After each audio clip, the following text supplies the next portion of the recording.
Police in Massachusetts are searching for a mother after a newborn baby girl was abandoned on an elderly man's doorstep. The man quickly called 911 after reading a note that read, "Please take good care of this child." Good afternoon, I'm Tom Langford. We begin with what could be another hit in the wallet for Rhode Island homeowners. Just a month after National Grid got approval for the state's highest rate hike ever, the utility wants to raise rates again. Well, vote here. That's what this sign says, and that's what people have been doing inside this door at the Gregorian School in Providence all morning long. You know, I've covered a lot of elections, but I've never seen people so excited to vote as they are today. Hey, if you love it, why not go out in it, right? I got to tell you, we're right next to the towers in Narragansett, and there was a huge wedding taking place here. The bride and groom came out. They took some photos down by the water about an hour ago. We talked to them. We're going to hear from them and what they have to say for their unwelcome guest on their wedding day here, coming up in about a half hour. For now, live in Narragansett, Tom Langford, ABC 6 News. So at this event, an expert will come over, actually get inside your car, take a look at your seat, give it a good shake, and make sure it's installed right. It is 6:53 on ABC 6 News to go. In just a few hours, federal investigators are expected at the site of yesterday's deadly plane crash in a supermarket parking lot in Easton. And over here, the Providence Journal is donating bundles of newspapers. This comes from the day after Election Day. President Obama, the headline. I'm sure they'll be interested to read about that. All this showing that even in this tough economy, the troops overseas are not forgotten about. And up here in the back is Shane Bork. I'm going to jump up here. Shane, how was it riding in the truck? Pretty cool. All right, Shane, if you saw the last hours living with muscular dystrophy and cruising around with these guys, what do you think about all the firefighters do to help MD? Allison, after a very tense afternoon, the standoff ended peacefully. The suspect was hiding in this house on Douglas Avenue when he surprised everyone by suddenly walking out with his hands in the air. The surprise ending to the standoff caught only by ABC 6 cameras. As police surrounded the suspect's house on Douglas Avenue in Providence, he simply walked out and gave himself up. Sergeant Robert Brown made the arrest. He came out of the back door. I challenged him, told him to get down. He laid right down. That was it. Went up and I handcuffed him. Or he was handcuffed. Best possible ending, right? Yes. Police say the incident started when the suspect shot a man near this blue car, then ran into the house with the gun. Neighbors identify the shooter as a father who shot his daughter's boyfriend because he was upset with the way she was being treated. Elise Harris knows the father. He's an all right guy. I have nothing bad to say about him, you know, but a person can only take so much. I know if somebody's messing with one of my kids, after a certain point, I'm going to stop talking. I'm going to stop talking and I'm going to want to do something. The suspect remained in hiding in the house for more than an hour while police shut down Douglas Avenue, evacuated neighbors, and brought in the SWAT team. Police negotiators were just about to contact the suspect when he decided to end the ordeal. He gave himself up without incident. He is safe, he is under arrest, and he is on his way to police headquarters. And at this hour, the suspect is being questioned and booked. The victim was shot in the back, but police say he was not seriously hurt. Police have not yet released either man's name.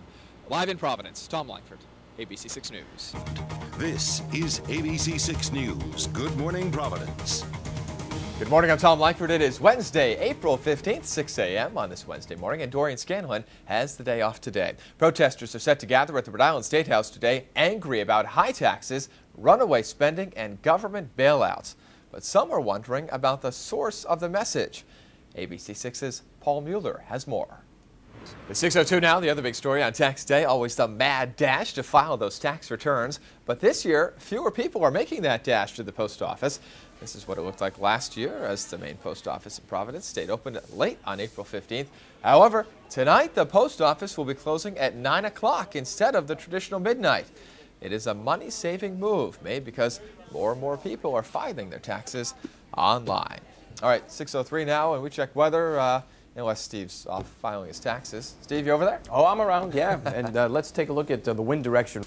Relatives of a mother of 6 who was killed in a drunk driving accident are angry that the accused drunk driver is free on bail today. Police say David Hazard, you see him there in court, was drunk and on medication when he crashed head-on with 48-year-old Catherine O'Toole last Tuesday in Scituate. Yesterday, a judge reduced Hazard's bail and ordered him to undergo mental health, alcohol, and substance abuse counseling. It doesn't make any sense that he got out. He should have been put away. He shouldn't have gotten bail at all. As a result of the crash this afternoon, lawmakers plan to hold a news conference at the Rhode Island State House to discuss legislation to crack down on drunk drivers. 6:07 now, coming up on Good Morning Providence. The Sox are struggling as they start the season. So, could they pull out a win in extra innings against Nomar Garciaparra and the Oakland A's?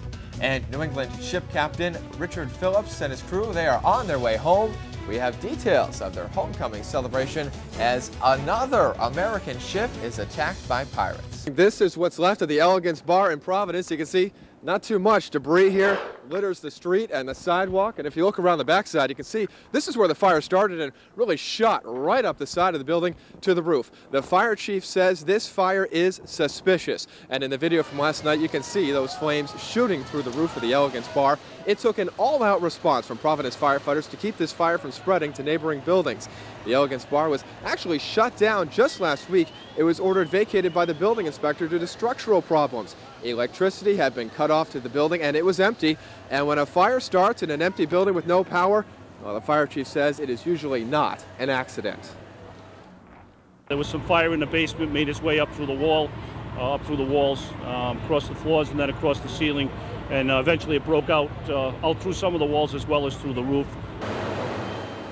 Now, this location is no stranger to trouble. In fact, the bar was the site of a shooting and a stabbing earlier this year. We will continue to follow the story for you and have an update later on. Live in Providence, Tom Langford, ABC 6 News. This year's New England Tech graduation ceremony was full of excited grads, proud relatives, and stern warnings. This will be a no handshake graduation today. That's right. He said handshaking is not allowed. Why? The swine flu. I guess I'll keep my hands to myself. I think it's pretty smart. You know, we wouldn't want anybody to catch the swine flu. I've been at New England Institute of Technology 23 years, and I cannot recall anything quite like this. The order not to shake hands comes directly from school administrators who say with the worldwide outbreak, they need to take precautions. I think it's certainly a little more awkward to ask. It's a natural tendency to extend your hand to a fellow human being or individual in the procession. But the honest answer is that beyond the being awkward, it's the right thing to do for this event. But others think the handshake ban goes too far. I think it's nuts. Yeah, I think it's a little insane. There's really no reason. Ron Provincial has worked in healthcare for 30 years. He says with so many viruses and germs circulating all the time, to stop handshaking because of one of them is an overreaction. I don't really understand it. Others wonder what's next, rubber gloves or more. Full bodysuits maybe, you never know. Either way, before the grads walked across stage, there was one more reminder. We ask that all graduates refrain from shaking hands upon receiving their degrees. And then it was hands off. Graduates were sent out into the world with a friendly pat on the back. In Providence, Tom Langford, ABC 6 News. A Memorial Day weekend block party in Cranston is giving back to station fire survivors. This 13-hour rock block party at Ball's Sports Bar and Grill benefits the Station Education Fund. The day included food, prizes, lots of live music, and a few other events. Last 2 years we've had a motorcycle run incorporated into it, which has helped build it more and more and better every year. We try to give back to the community more and more, and you know, the fire was a big deal and it affected a lot of us that are here, and we try to do something to give back to the people that were affected by it. Good for them. The block party has been taking place for the past 5 years. An Attleboro veterans group that split off from others in a dispute over the city's annual Memorial Day Parade held its own event today.